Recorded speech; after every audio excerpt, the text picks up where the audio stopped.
Hi, folks. Miguel Rodriguez from Infinite Discoveries here, aka Smiling Buddha.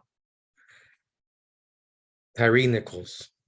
That's on most of our minds now in this Black History Month.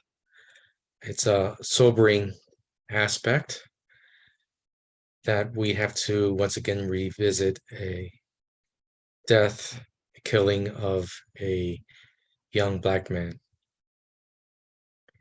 I know that you're probably tired of hearing who's to blame and uh, what the causes are for this seemingly endless uh, cycle of violence in America within the Black community.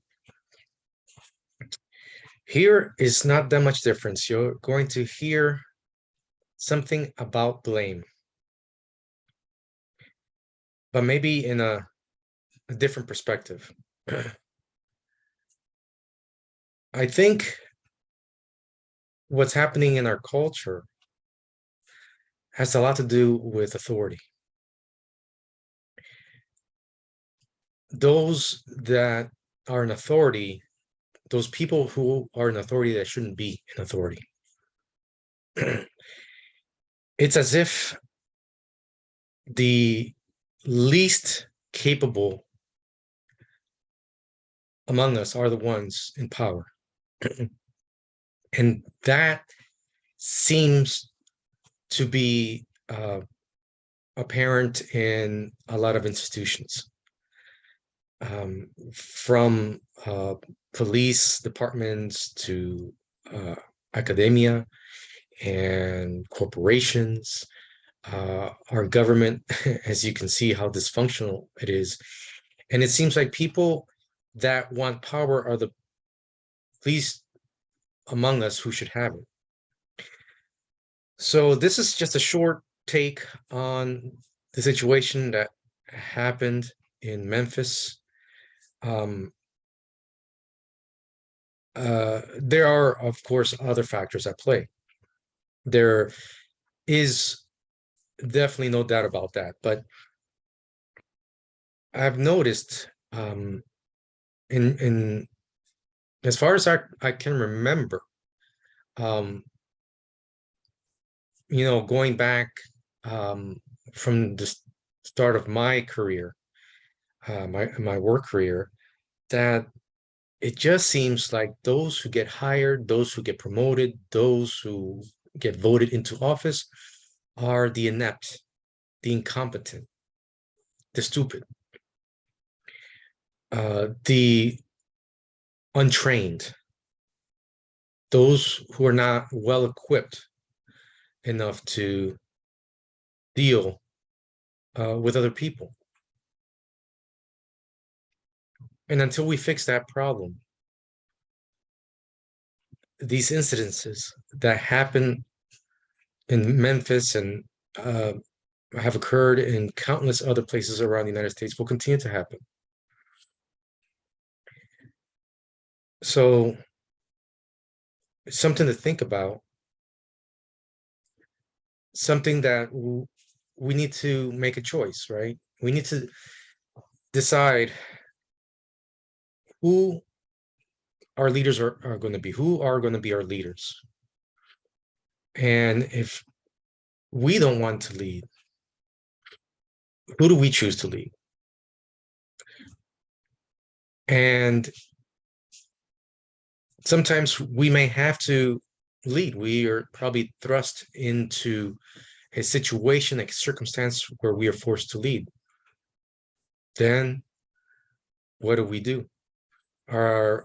Do we have it in our capacity? Are we humble enough to know when we shouldn't lead, to let another person take over?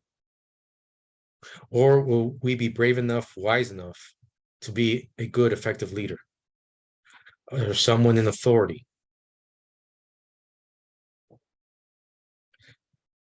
Again, something to think about, because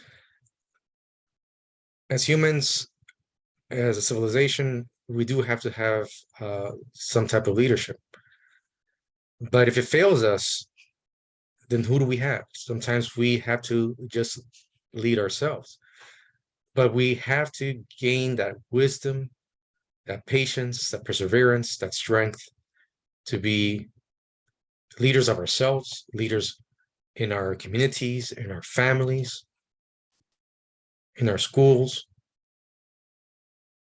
And it's not easy. It's hard.